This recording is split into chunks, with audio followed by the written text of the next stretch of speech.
This is a quick video on my Troy-Bilt Rototiller.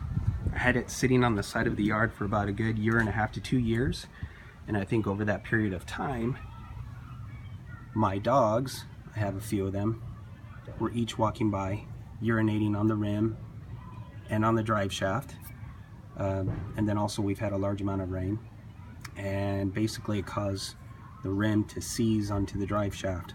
I couldn't find any good videos or information on how to break this loose from the drive shaft without having to weld something to the rim, or without having to heat up the rim with a torch, or having to buy a puller. I just didn't want to cause one problem and end up with like 2 or 3 others. So I cleaned it well with a wire brush, took off all the external rust, or at least as much as I could. Took some WD-40, sprayed it down well. I let it sit for a couple days, came back, still wouldn't budge. So I tilted it on its side, the way that it is now, and I noticed that on the back side of the rim, the manufacturer installed some C-clips.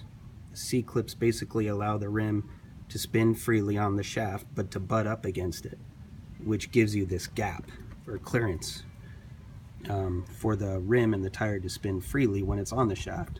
If that wasn't there, then it'd be butted up against the crankcase, and then obviously you'd have tons of problems.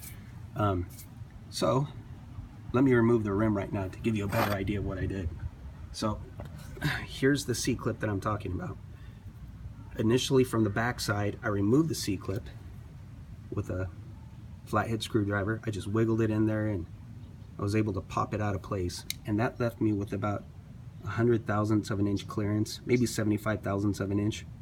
And what I did was I took this flathead screwdriver and I wedged it where that groove is, and I tapped it a little with a brass hammer, so I have it wedged in between the rim, the seating portion of the rim where it seats up against the C-clip, and the groove. I tapped it in there carefully with a brass mallet, and then I did it on this side, and then on this side, and so on and so forth.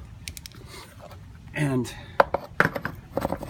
assuming that I got the rim to move up a little, I found a little socket that fit over the drive shaft, and I took my brass mallet and I tapped it down, not too much because I didn't want to lose that 100 thousandths of a gap, 100 thousandths of an inch, or however large it was.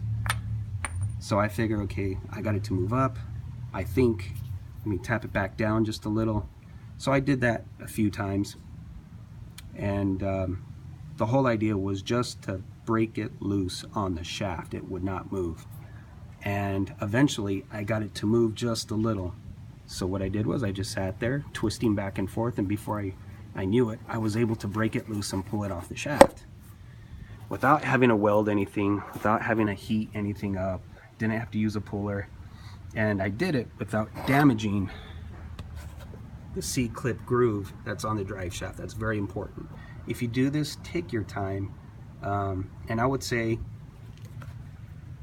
when you do it, or before you attempt to do it, take the time to get like a little wire brush, clean off all the external rust as best you can, spray it down with some WD-40 to get as much lubricant as you can in between the drive shaft and the rim. Just let it sit.